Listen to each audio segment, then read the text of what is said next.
El arte tiene múltiples facetas. Una de ellas es la de crear espacios efímeros para el disfrute de todos los ciudadanos.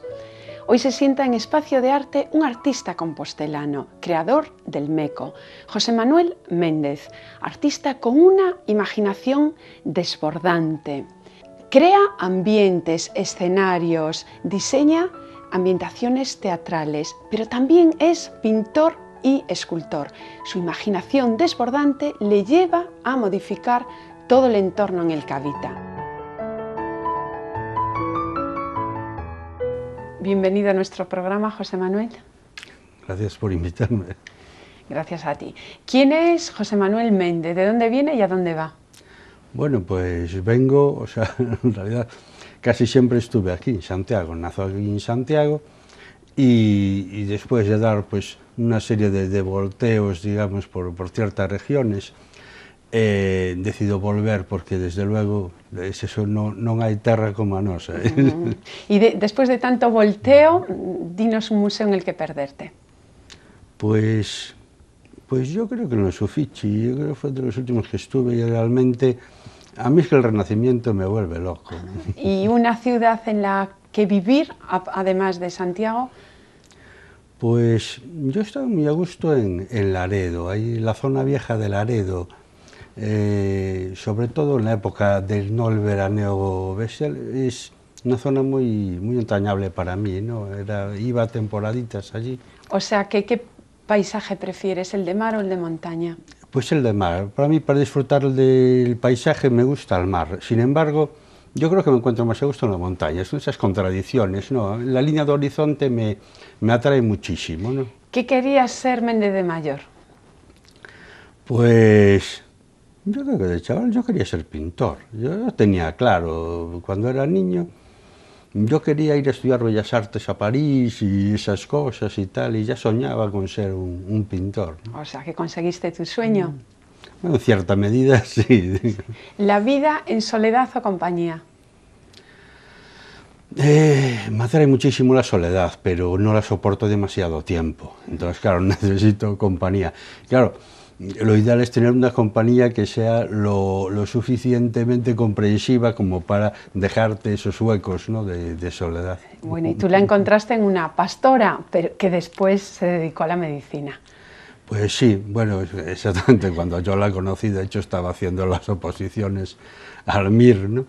Y estaba totalmente metida en lo de los estudios y la verdad es que congeniamos muy bien. Congenian muy bien, además, medicina y arte, desde siempre. Yo creo que sí, siempre. Yo, de hecho, los mejores clientes que tuve toda mi vida fueron médicos. ¿Una virtud y un defecto?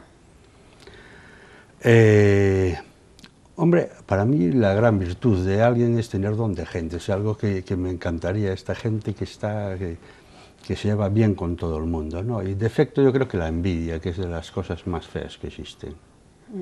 ¿Y un plato y comida, bebida preferida? Pues yo en esto soy muy tradicional. Mi plato preferido es un plato de caldo, aunque sea la merienda, y en verano.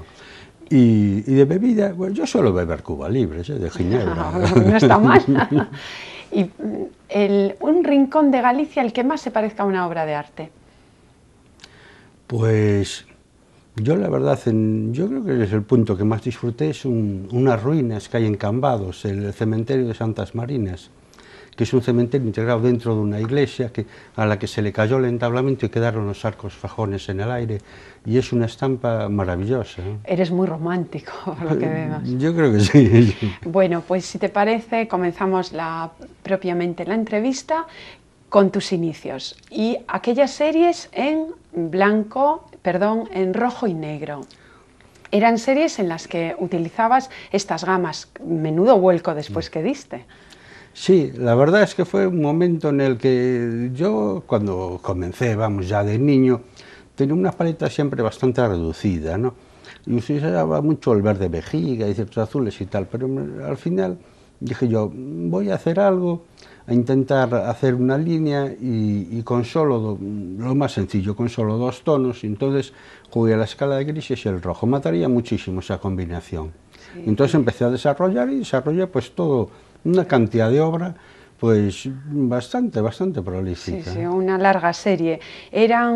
Bueno, corría el año 1972 cuando haces tus primeras exposiciones y cuando creáis el mítico grupo Foga. Ahí pretendíais unir todas las artes. Háblanos de este grupo. Sí, la verdad es que nosotros ya sin saber lo que iba a venir después, pero creíamos en el arte único, ¿no? Y así lo declarábamos siempre ante todo el mundo. Queríamos unir pues el teatro con la pintura, con la escultura, con la música y hacer como un batiburrillo y crear el arte total.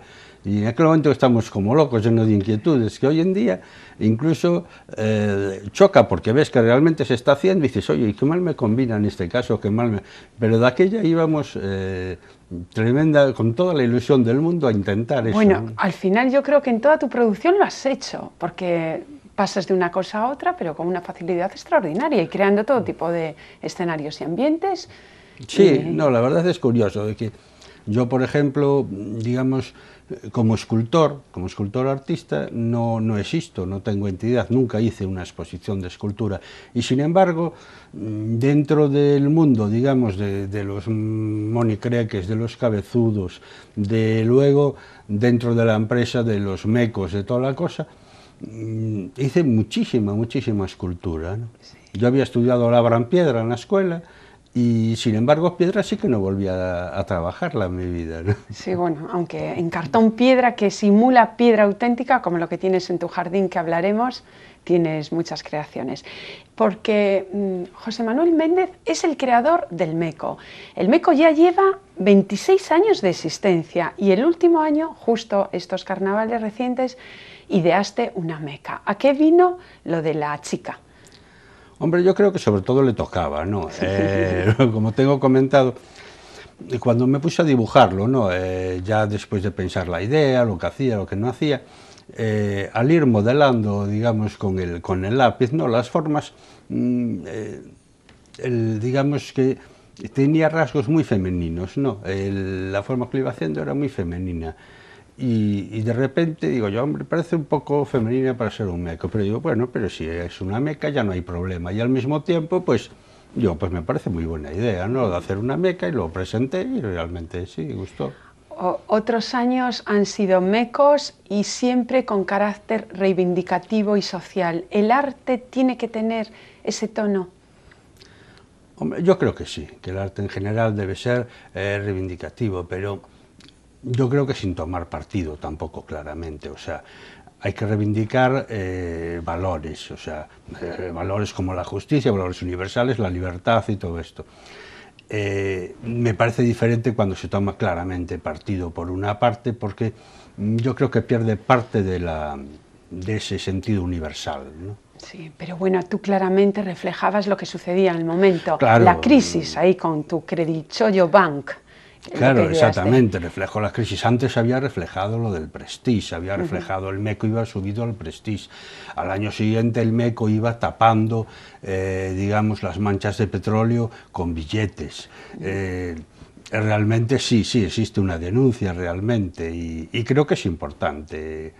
Y parte del MECO es precisamente, es un personaje satírico que lo que hace es... digamos, recordarle a todo el mundo los desastres del año anterior, y al mismo tiempo se quema para eso, para purgar todas esas penas, todas esas cosas de las que se hace culpable al MECO, ¿no? De una forma. ¿No da pena, en cierta manera, perder a esos personajes creados por uno cuando se queman? Bueno, a mí no me da ninguna. Sí, yo creo que en esto han sido creados para ello, ¿no? Exactamente, sí. O sea, es que además no es solo eso, o sea, cuando se desarrolla el MECO ya desde el armazón y en el trabajo, hay otra parte que es totalmente invisible, que es el cómo coloco el material combustible en el interior y los sistemas de encendido para que ese MECO arda, no explote, digamos, o sea, que arda a toda velocidad, sino que tenga un tiempo y al mismo tiempo que tampoco le lleve demasiado tiempo a arder y que no se caiga, y que es, digamos, hay otro arte dentro de ese arte que tiene que ver con eso, con la quema de ninots. ¿Por qué hay un momento dado que dejas la actividad pictórica para centrarte y aproximarte al arte popular, creando estos muñecos, estos pasacalles y demás elementos? ¿Por qué lo haces?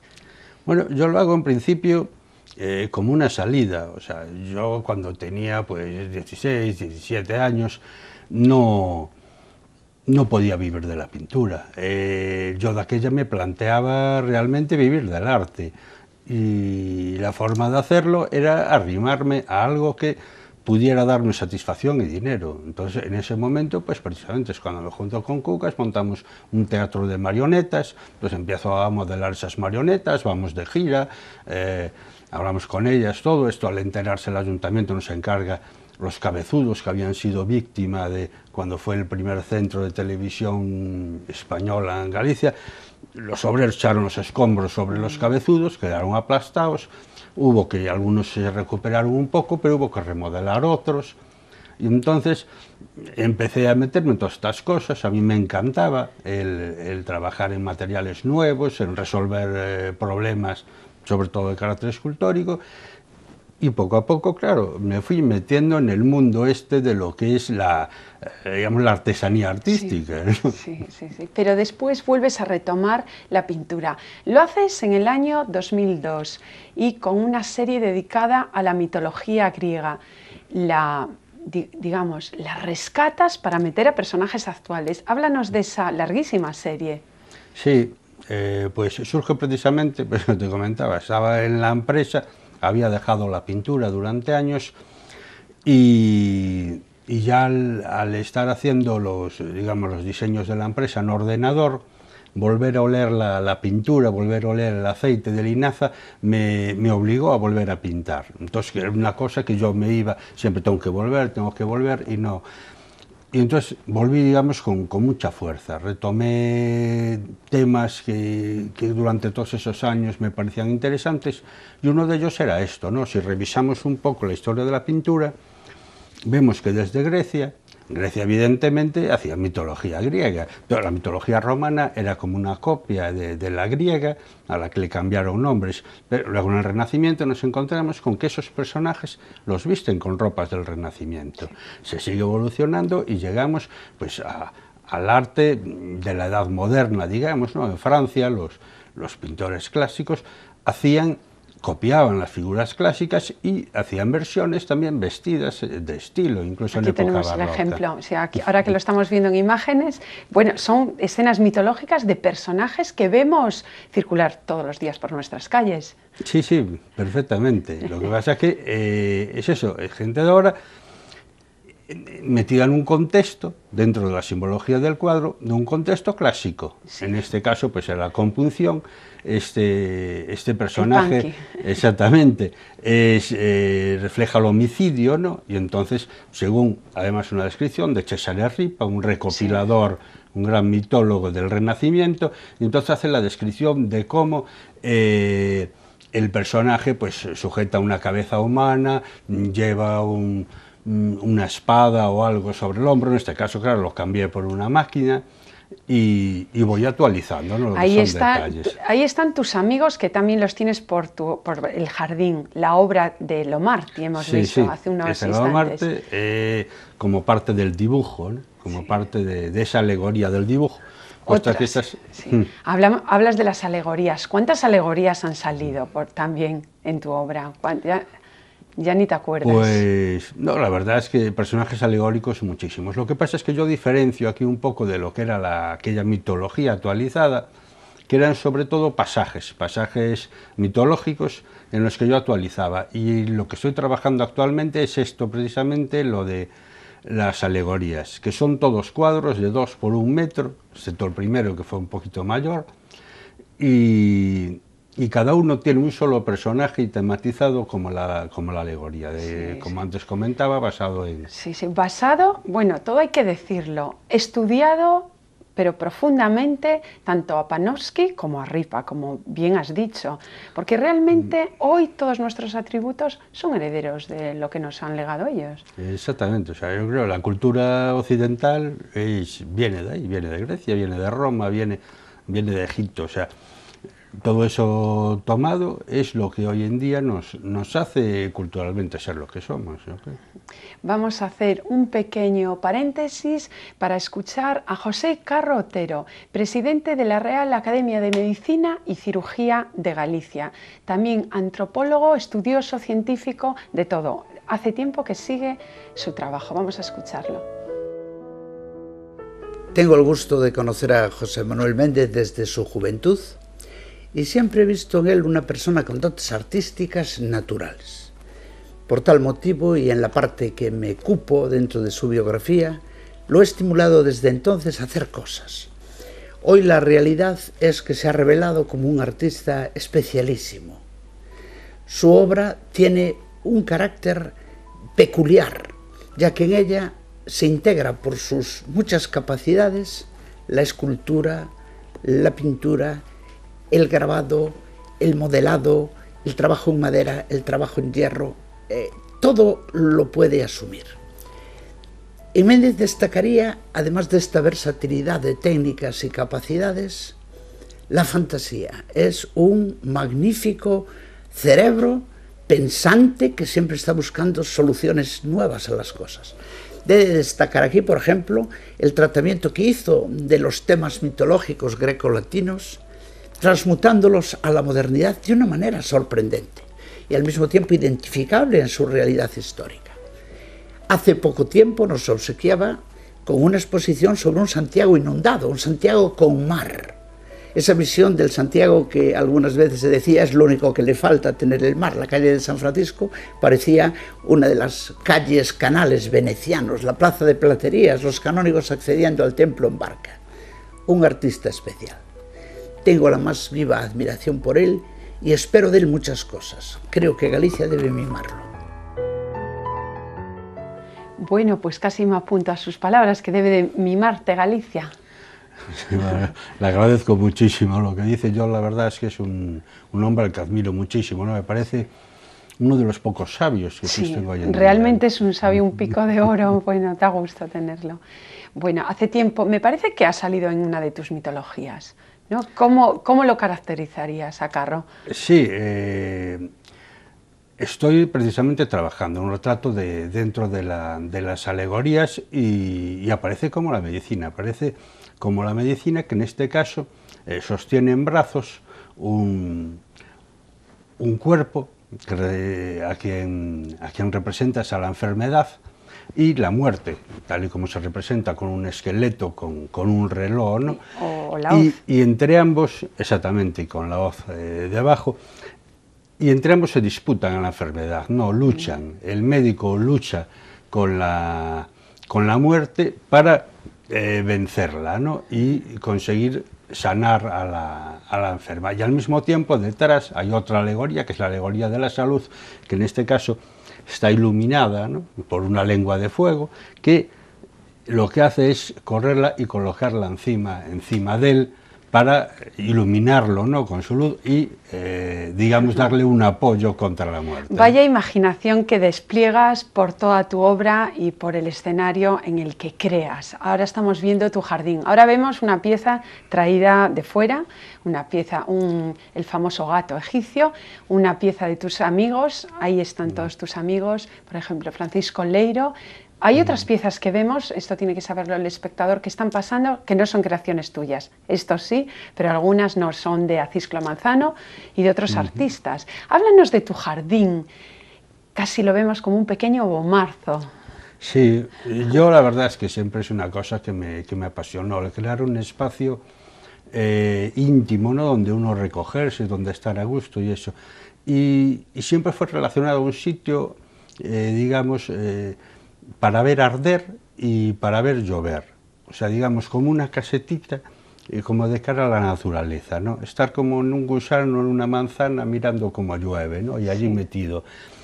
Siempre me trajo esa idea. Entonces, pues hice un pequeño sitio con una pequeña chimineita y al mismo tiempo, pues todo el jardín exterior, ¿no? Y me gusta jugar a los espacios con muchos recovecos y que se vayan descubriendo, que te vas metiendo en un sitio y te sorprende una cosa, en la otra otra, y en todos hay un sitio pues para sentarse o para para poder disfrutar, según la hora del día o la época del año, poder disfrutar de un rincón o de otro, ¿no? Les aseguro que merece la pena y sobre todo de disfrutar de esos ingenios que has creado. Por ejemplo, la sirena, esa fantástica, esa sirena que ya la has insertado muchas veces en óleos.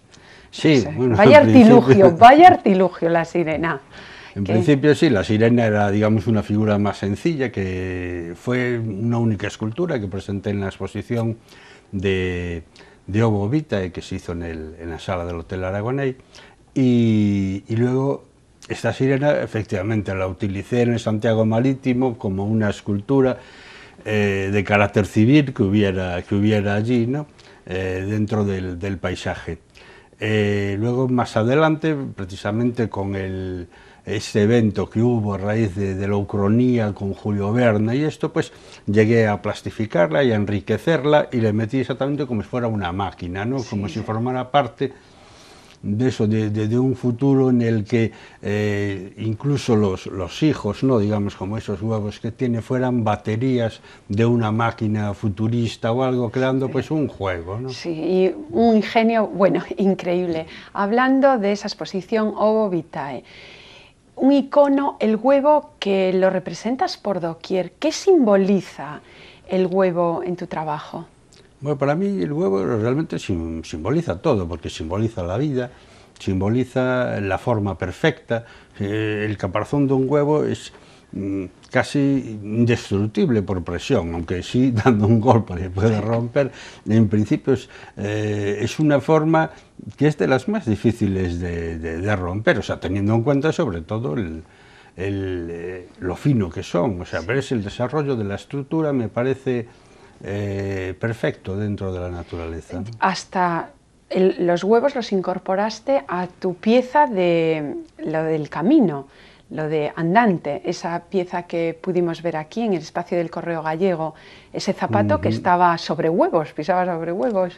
Sí, no podía ser de otra forma. Yo, en cuanto me pasaron la horma, quedé mirando cómo interpretar, yo qué hago aquí, y enseguida pues tenía que ser el huevo, digamos, el protagonista. Entonces lo que hice fue crear como una estructura que recuerda un poco raíces y al mismo tiempo se convierte en un árbol que porta ese huevo. Otro huevo descendiendo, lo vemos aquí en este cuadro.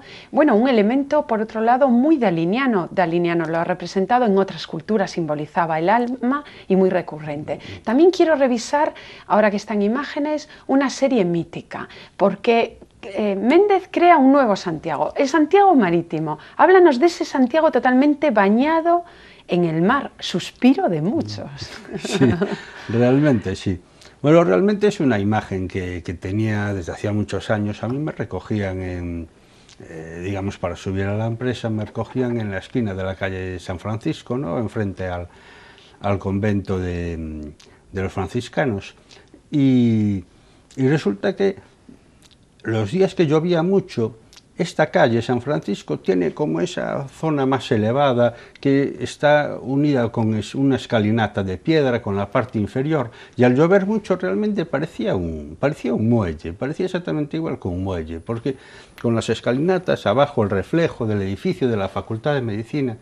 Entonces yo me quedé mirando eso y digo, yo tengo que pintar esto, tengo que pintar un cuadro, un canal, esto es un canal como un canal veneciano. Sí, sí, sí. Y entonces efectivamente pinté ese cuadro, lo pinté visto desde otra perspectiva, y claro, solo dos cuadros no dicen de una cosa. Entonces me planteé, digo yo, pues voy a coger Santiago, voy a hacer la altura del mar en la Plaza del Obradoiro, digamos como la línea de mareal, y utilizando un plano de verdad de Santiago, utilizando los mapas, ¿no? de internet, cogí y siguiendo las curvas de nivel, todo lo que estaba por debajo de esa altitud, pues lo llené de agua. Y entonces simplemente pensé, ya por lógica, esto, bueno, crea una serie de formas. ¿Dónde estaría el puerto comercial? ¿Dónde estaría el puerto turístico? ¿Dónde estaría?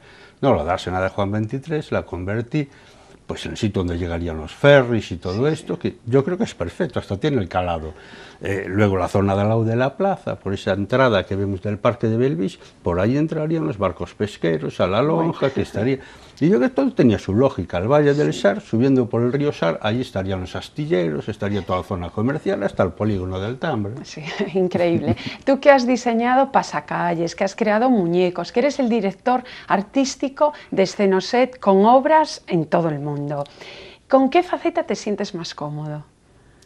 Hombre, yo creo que lo más agradable es precisamente el estar cambiando continuamente. Bueno, ahora no sé si también se va a producir un cambio, nos queda muy poquito tiempo, porque todos conocemos la fachada del 25 de julio. Una fachada que ha cambiado del mudéjar al neogótico y que no sabemos si este año va a estar. Pero detrás de esa fachada se esconde José Manuel Méndez. ¿Cierto o no? Bueno, sí, realmente es uno de los encargos que recibimos en Scenoset, que fue el pasar un diseño que existía del arquitecto municipal, pues no recuerdo el año, pero de principios del 19 o de finales del 18, que ya había proyectado esa fachada para reemplazar a la mudéjar. Y llegó un momento en el que se hizo, además por cuestiones de que se necesitaba una fachada muchísimo más liviana y con un sistema de montaje mucho más rápido, sobre todo de cara a desmontar, ¿no?, después de los fuegos, para dejar la plaza libre ya para los actos del 25 de julio. Entonces, pues eso, empezamos construyendo todo, hubo que hacer un estudio de un armazón de aluminio, y para montarla por un sistema además teatral, que se ha tomado totalmente del teatro, que es colgar las primeras piezas de una vara, ir subiendo la vara, ir enganchando las siguientes, y poco a poco levantas un escenario de lo más complicado con una sencillez absoluta. Entonces se hizo el desarrollo de todos estos estudios, se estudiaron, además de las formas, los sombreados posibles que podrían llevar, y se le aplicaron, incluso pues mirando la hora, digamos, la posición del sol a la hora de colocar las sombras, pues sobre las 12 de la mañana o así. En otros casos, como por ejemplo cuando ambientas el cine, ya será mirando el guión. El guión cinematográfico. Sí, por ejemplo, también está detrás de Roma Santa, ¿no?, por citar alguno. Sí, el director artístico de Roma Santa nos encarga una serie de decorados. Hacemos un set. En cine se utiliza mucho el crear un set que se pueda tener en un interior para empezar rodando por los exteriores, y si falla, porque llueve, cosa que en Galicia es bastante habitual, poder meterse en el interior corriendo. Sí. En este caso habíamos tenido mucha suerte y no hizo falta. Entonces, pues hubo restauraciones de casas que estaban en ruinas, y hubo toda una serie de elementos más, de pueblecitos incluso enteros, que tienen pues detalles pues que no resultan convenientes para la grabación, y todo eso pues hay cosas que se pueden retirar, pero la mayor parte se forran, se tematizan y se hacen imitaciones de cómo serían en esa época, y sobre todo que parezcan viejas, ¿no? José Manuel, ¿un libro que recomendarías a un ser querido? Pues yo creo que Ciberiada, de Stanislav Lem, ¿no?, que es una serie de relatos, ¿no?, muy entrañables, de ciencia ficción, pero muy entrañables. ¿Y una obra que consideres fundamental de la historia del arte? Pues yo creo que así, tirando sobre todo hacia la actualidad, el universo de las formas, ¿no?, de Gombrich, es el saber, ¿no?, de una persona que sabe interpretar cualquier estilo de cualquier época, ¿no? Me parece genial. Como tu obra, que es una interpretación toda del pasado. Si te parece, para terminar, los emplazo a tu taller. En la calzada de San Pedro número 13, un taller estudio jardín abierto a la imaginación y a la fantasía. Por cada recoveco encontramos piezas sorprendentes donde se alía el artilugio con la naturaleza. Un artista singular que ha creado fantasías, que nos ha hecho reír en todos los carnavales, pero que también crea piezas pictóricas sumamente interesantes e imaginativas. Seguimos hablando de arte la próxima semana, mientras continúen con nosotros en www.elcorreogallego.es. Me llamo Sinesio Rodríguez, tengo 78 años y soy artista. Me llamo Ainhoa, tengo 7 años y soy artista. Me llamo Mari, tengo 38 años y soy artista.